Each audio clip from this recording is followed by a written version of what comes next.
ఓం నమో శ్రీ లక్ష్మీ వెంకటేశ్వరాయ శ్రీ మహాగణాధిపతి నమ. ఉగ్రం వీరం మహావిష్ణుం జ్వలంతం సర్వతోముఖం నృసింహం భీషణం భద్రం మృత్యుర్నమామ్యహం.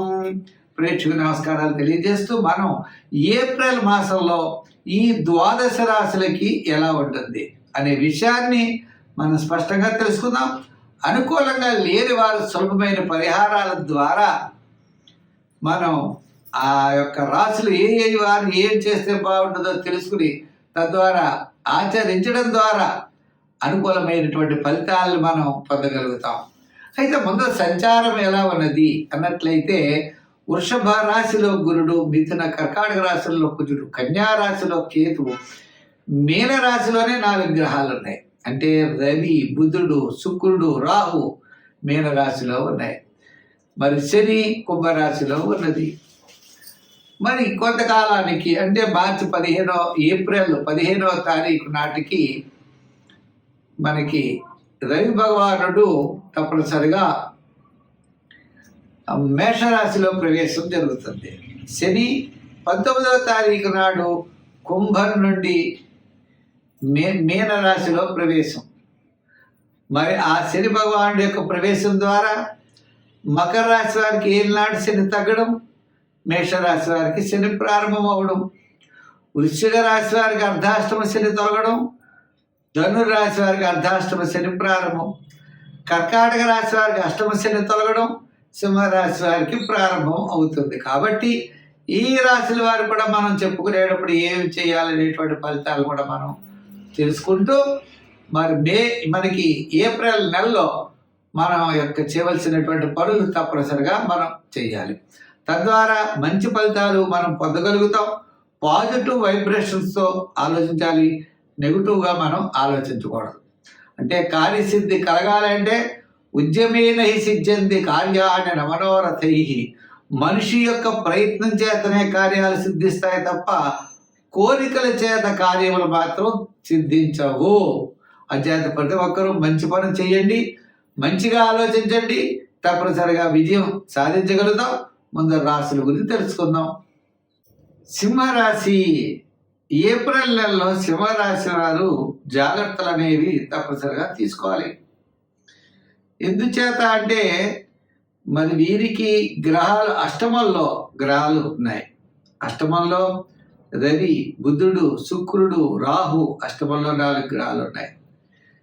శని కూడా 19వ తారీఖు నుంచి అష్టమ శని ప్రారంభం అవుతుంది ఈ రాశి వారికి.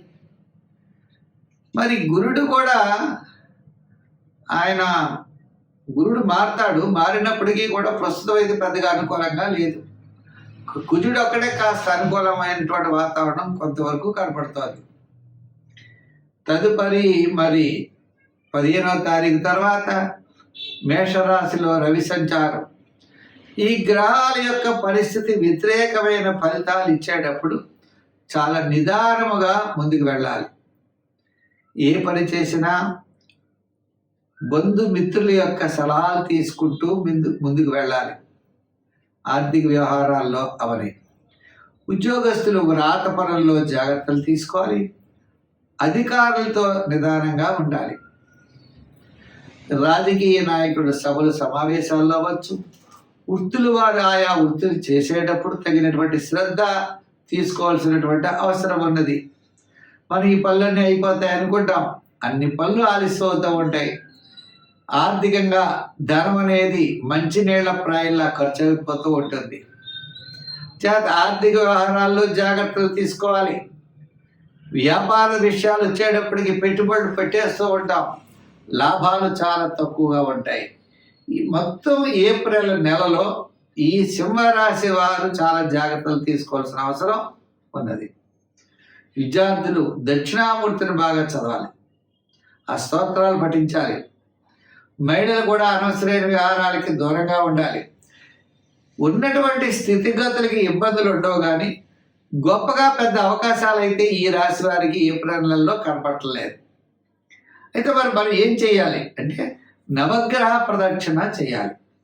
నవగ్రహాల్ని ప్రదర్శన చేస్తూ చుట్టూ ప్రదర్శన చేయడం, నవగ్రహ స్తోత్రాలను పఠించడం, 1, 7 సంఖ్యలు వాడుతూ ఉండడం, రోజు శివాలయానికి వెళ్ళి శివ దర్శనం చేయడం చాలా అవసరం.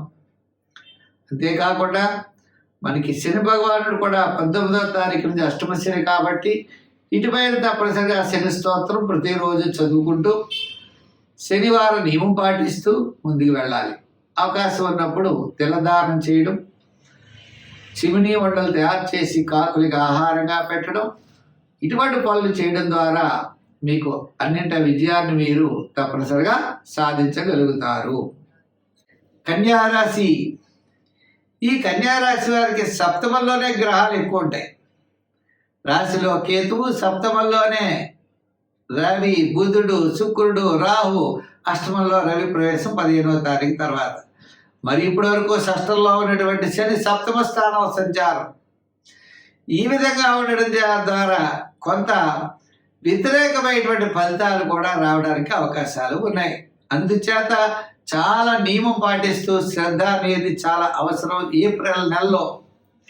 అయితే కుటుంబ ఆర్థిక సంతానపరమైన వ్యవహారాలు అనుకూలంగా ఉండొచ్చు. ప్రభుత్వపరమైన వ్యవహారాలు పెద్దగా అనుకూలంగా ఉండవు. కోర్టు వ్యవహారాలు అనుకూలంగా ఉండవు. అలాగే వృత్తులు చేసేవారికి కూడా ఆయా వృత్తుల్లో మిశ్రమైనటువంటి ఫలితాలు కనపడుతున్నాయి తప్ప అనుకూలమైన ఫలితాలు కనపడట్లేదు. ఆర్థికపరమైన సమస్యల్ని వచ్చిన చిన్న చిన్నవి అవి మాత్రం మీరు తప్పనిసరిగా అధిగమించేటువంటి అవకాశాలు ఉన్నాయి. అయితే కొన్ని విషయాలు జాగ్రత్తలు తప్పనిసరిగా మనం తీసుకోవాలి. ఉద్యోగపరంగా చిన్న చిన్న సమస్యలు ఉంటాయి. ఆ సమస్యలు మీరు వారాంతం కాస్త అది మాసాంతం అధిగమించడానికి అవకాశాలు కనబడుతున్నాయి. ఇంకా దూరం నుండి శుభవార్తలు రావచ్చు. కొంతమంది శత్రు బాధలు కూడా పెరుగుతాయి. స్థిరాస్తి డెవలప్మెంట్స్ తప్పనిసరిగా మీకు ఏప్రిల్ 20 నుంచి 30 లోపల జరిగే అవకాశాలు ఉన్నాయి. అలాగే వ్యాపార పరంగా కూడా జనరల్, కిరాణా, మెడికల్, ఫ్యాన్సీ, గృహోపకరణాలు, చిన్న చిన్న వృత్తులు, సంచార వృత్తులు చేసే వారికి ఈ మాసం ఆర్థిక పరమైన ఇబ్బందులు అయితే ఉండవు.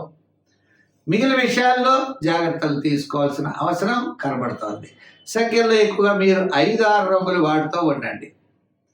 ఆరాధన చేయాలి అంటే తప్పనిసరిగా అమ్మవారిని ఆరాధించాలి.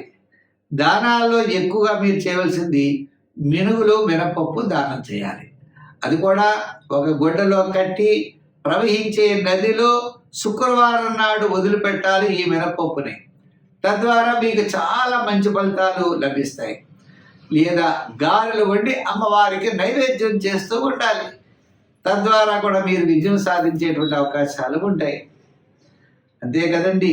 ఇటుపైన మీరు చేయవలసినటువంటి విషయం కూడా శనగలు, చిన్న చిన్న నానబెట్టినటువంటి శనగల్ని ప్రసాదంగా పంచిపెట్టండి. లేదా స్వీట్స్ కూడా ప్రసాదంగా పంచిపెట్టండి. తప్పనిసరిగా అనుకూలమైన ఫలితాలు ఉంటాయి. మిమ్మల్ని ఎవరైతే గతంలో ద్వేషించారో వారు మళ్ళా మిమ్మల్ని పొగిడేటువంటి పరిస్థితి వస్తుంది. మాసాంతంలో చక్కని ప్రయోజనాన్ని మీరు పొందగలుగుతారు. స్వస్తి.